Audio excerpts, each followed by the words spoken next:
let's talk Euros. Poland. Now listen, I've got a lot of Poland games this summer, right? So I need a bit of help. Like, I need you to, and I don't think the squad's out yet, but I need you to kind of tell me a couple of players I need to look out for. Obviously, there's one that I do know, obviously, which is obviously the main man. Next to you. Oh, no, that's the one. Two. So you must be excited about it. Yeah, of course, yeah. He hasn't named the squad yet, and obviously I had a little niggle towards the end of the season. I missed 2 games, so I'm fingers crossed I'm in it. You were in the last squad, right? Yeah, I've been in the last squad, yeah. You got Zieliński, I think. Yeah, I know about him, yep. Incredible. Honestly, I think he's probably the best. You look at, obviously, Grealish, and you look at, obviously, Lewandowski speaks for itself. I think Zieliński is probably the best footballer I've played with, yeah. Yeah? Incredible. Wow. Yeah. That's some statement. Yeah, it's incredible, yeah. I think, obviously, as I said, you got Grealish, that when he was at Villa was incredible, obviously, as well now. And then, Lewandowski speaks for himself, but Zieliński's the one for me. When I watch him, I actually think, wow. You got a notepad and pad? Now, do you speak to your manager? Do you speak to Unai Emery and say, listen, he looks good or he looks good? Or do you do that? I think he's just signing for Inter, I think. I just read, I think. Yeah, I think he's signing for If there are other players in and around, I'm guessing it goes on everywhere, right? Yeah. What is in signing for? Yeah, if you're on international duty and there's a player that maybe that's coming through, just made that squad. Yeah, definitely. I think, yeah, there is a lot, and especially in the national team at Poland, there's a lot of young players that are coming through that are really good. And but for me, since I've gone there, I say it, ever since I saw him in day one, I was like, wow. Obviously, I don't watch Italian football loads, so I didn't know it. He was obviously at Napoli, but Zieliński for me is the best I've played with. What would be the expectations for Poland? Because listen, you're probably the first Polish player I've ever spoke to, but most teams, I get it, France, England, their expectation is to win the tournament.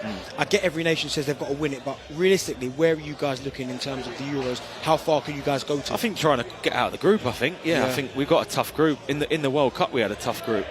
We had France in the group. We had Saudi and Mexico, and that was a tough group in itself, and we got out of that. So the main thing is to try and get out of the group. You've got obviously France, Holland, and Austria. Is to try and win as many as you can and get through to the knockouts. A quick word about England's squad. Of course, it features Ollie Watkins. I'm going to ask you a loaded question, but he's a teammate of yours. But I know he's a great player. You're going to tell me he's a great player as well. Is he good enough to start for England? Yeah, I think his numbers this year have been incredible. I think he's, obviously you look at Harry Kane. Harry Kane's Harry Kane, but I think when you terms of numbers, Ollie and what I see on a day-to-day basis, there's no reason why Ollie can't start for England, yeah, for sure. I mean, we're talking about players that are sort of raising their game when the new manager comes in. He's certainly one of them. Yeah. Before Unai came in, did you see the player we're seeing now in Ollie Watkins before that? I think, bits of it. I think he obviously... Ollie was... I think Ollie's a bit of a confidence player, you know. I think there was a turning point last year at Southampton away where he scored and he was having a bit of a doubt before that. And I think he was on his own head. You're not as a goal scorer. Everyone sort of goes through it. Obviously, me, I don't know that. But for him, when he scores goals and he thrives with goals, he gains so much confidence. And now I speak to him and he just thinks, I'm going to score. He even says it to me, I'm going to score today. I love that. And I'm like, the confidence that he's installed in himself, because since he's come to Villa, I've seen the work rate and what he puts in on and off the pitch. He lives right. He does everything right. Obviously, he wouldn't be at this level if he didn't, but the hard work's paid off for him and the mentality change, I think. You're having a wonderful time, man. What an 18 months you could have. Top 4 Villa, Champions League football. You got the Euros as well. And I'm here today.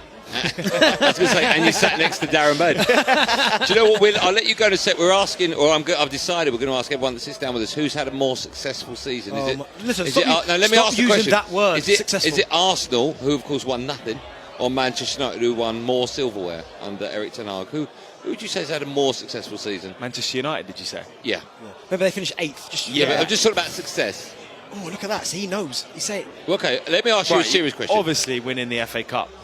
Fair play. Okay, Man United. there you go, Matty Cash, everyone. Thanks. Obviously they've done well to win the FA Cup. Credits to them. But I think in terms of, Arsenal they've kept that consistency. I know they haven't won anything, but the consistency they've shown and the level they've shown out of the season, and even last season, you can't say they've. I just think, that's incredible to keep that consistency. Man City. He knows what he's talking about as well. He knows. But obviously, United, you look at it, they won the FA Cup. So, would you rather win the FA Cup or would you rather be consistent in the league? Okay, I'll ask you a fair question then. Next season, what would you rather have, 2nd or 8th in the FA Cup? Just remember you're fourth now. No. So that'll be regression. No, don't help him. If I imagine Matty Cash score the winner, I'll give you the winner as well in the cup final. Yeah, 8th though. Oh, bad season. Lost. How many games did you lose? Like 12 But games. that's what I mean. Man United finished 8th. Everyone's gone bad season, but then they've won a cup. So it's like you look at it both ways. You look at it. What do you want next year? I want to win a cup. Yeah. There you go. Yeah, but you don't want 8th. I don't want 8th. I want I want 4th. I and can't give you above, everything, and a right? cup. Thank you so much for sitting down with us. It's very kind of you. What are you doing now? You staying here? There's auction later on. Yeah. I'll have a few drinks. A tea dance. I think you have a few drinks. You play a bit of snooker, don't you? Yeah, I do. Are you any good? Yeah, I'm alright. Yeah. What's your highest break? 55, I think. Okay, it's not bad. Come back to me when you get over 80. Are you 80? Right. I've seen you at 97. the snooker, actually. Yeah, not bad. Seen you at the Crucible. Not bad. At least you don't get rain affect the play. Yeah. Well, sometimes you do. Saves my barnet. Matty Cash, thank you so much for your time. Real pleasure. talkSPORT Drive. Super opinionated sporting debate.